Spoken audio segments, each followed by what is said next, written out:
1993, un hombre ingresa de urgencias tras lanzarse contra un coche en movimiento. Mientras los médicos limpian su sangre, él suelta una frase que congela el hospital. No quiero matar más. Ayúdenme a parar. No es un intento de suicidio común. Es la rendición del asesino más prolífico de la historia de Madrid. Pero, ¿cómo empezó este idilio con la muerte? Madrid, 1954. En la calle Marcelino Roa Vázquez, número 26, nace Francisco García Escalero. Su hogar está a solo 200 metros del cementerio de la Almudena, la necrópolis más grande de España. Mientras otros niños juegan en parques, Francisco se refugia entre lápidas. Allí, el silencio de los muertos le resulta más acogedor que el ruido de los vivos. Es el comienzo de una conexión macabra que definirá su existencia. Francisco es un niño que no encaja en el colegio. Emilio Ferrari es el fantasma del aula. Prefiere vagar con su patinete por las lomas empinadas de su barrio. Sus padres, trabajadores de la limpieza y la albañilería, intentan corregirlo con palizas brutales, pero el castigo solo alimenta su ira. A los 10 años, en la oscuridad del cementerio, tiene su primer pensamiento suicida. A los 12, intenta por primera vez que un coche acabe con su vida. A los 14 años, Francisco abandona su hogar. Su dieta se convierte en 1 litro de vino diario y pequeños robos. Su dormitorio no tiene techo.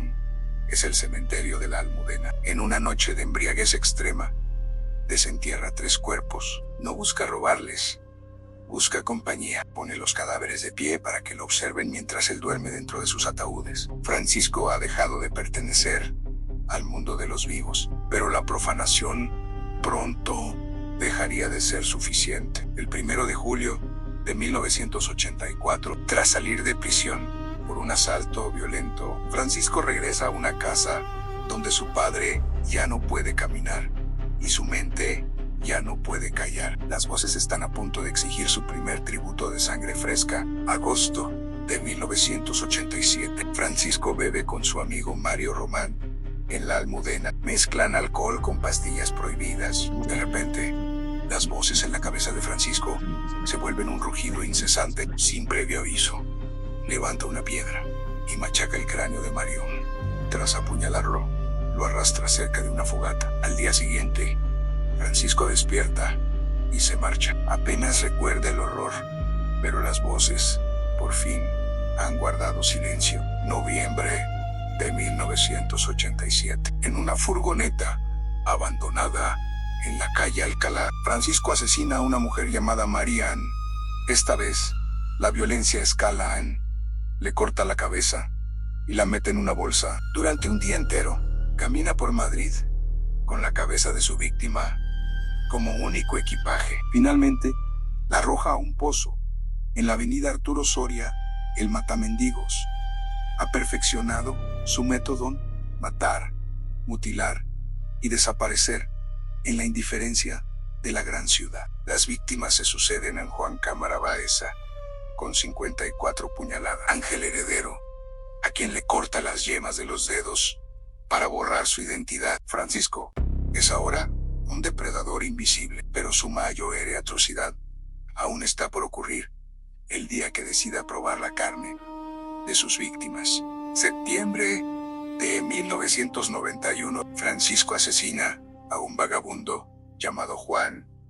Tras golpearlo y apuñalarlo, ocurre lo impensable. Bajo el influjo de 5 litros de whisky diarios, le corta la cabeza y le extrae las vísceras. Francisco confiesa, años después, que comió parte de su corazón. No es un acto de hambre, sino de absorción. Cree que así las voces se calmarán para siempre. El horror ha alcanzado su punto de no retorno. No todos sus ataques terminan en muerte. Ernestina de la Oca, una mujer con esquizofrenia, es atacada brutalmente por Francisco y un cómplice. Le cortan la cara y la dan por muerta, pero Ernestina sobrevive. Su testimonio llega a la policía, que empieza a unir los puntos. Alguien está cazando a los invisibles de Madrid. El nombre El matamendigos empieza a circular por las comisarías, aunque aún no tiene rostro. En 1993, Francisco comete su último crimen contra un compañero de psiquiátrico, Víctor Criado, pero esta vez el peso de la sangre es demasiado. Se lanza a los coches, termina en el hospital y frente a los médicos confiesa que Madrid tiene un monstruo caminando por sus calles. Febrero de 1996, la Audiencia Provincial de Madrid es el escenario de un juicio que corta la respiración.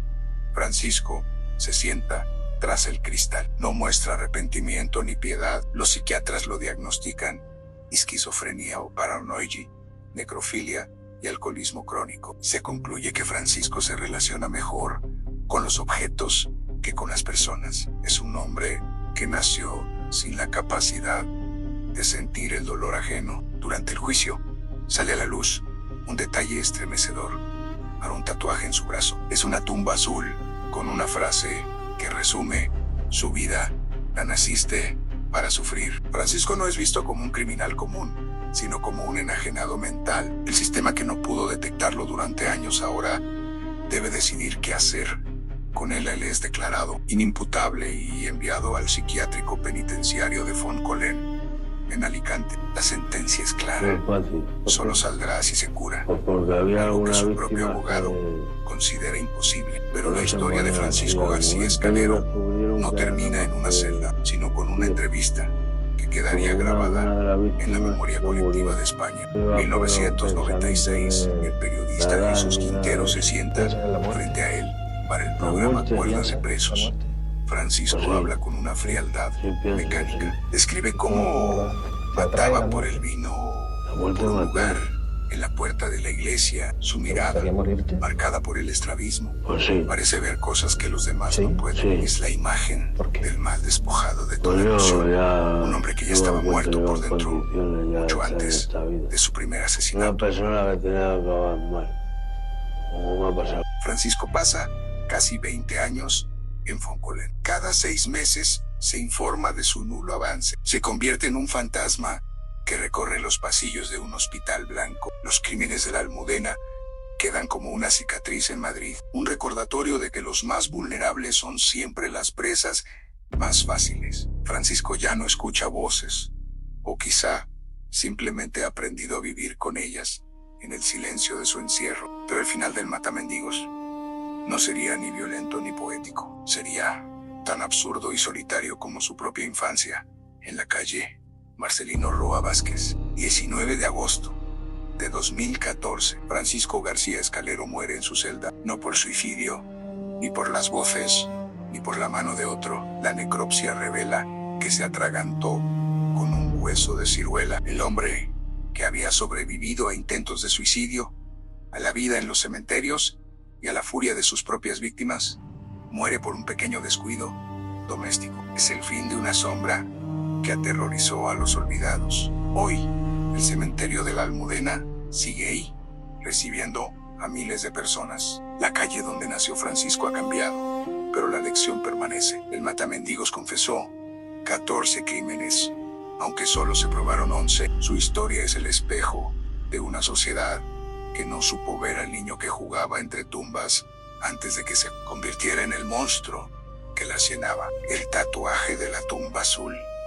desvaneciéndose en la oscuridad. Francisco García Escalero, el hombre que amaba a los pájaros muertos y temía a los espejos, finalmente descansa en el mismo silencio que buscó toda su vida. Madrid duerme, esperando que las sombras de la Almudena no vuelvan a cobrar vida jamás. Francisco García Escalero murió atragantado con un hueso de ciruela. Un final absurdo para el hombre que se alimentó del terror. Pero en los rincones olvidados de Madrid, donde el sistema sigue fallando, el silencio nos recuerda que los monstruos a veces se hacen en Soy Sombronox. Si esta historia te ha perturbado, dale me gusta, suscríbete para más crónicas criminales y déjame tu opinión en los comentarios. Nos vemos en la próxima sombra.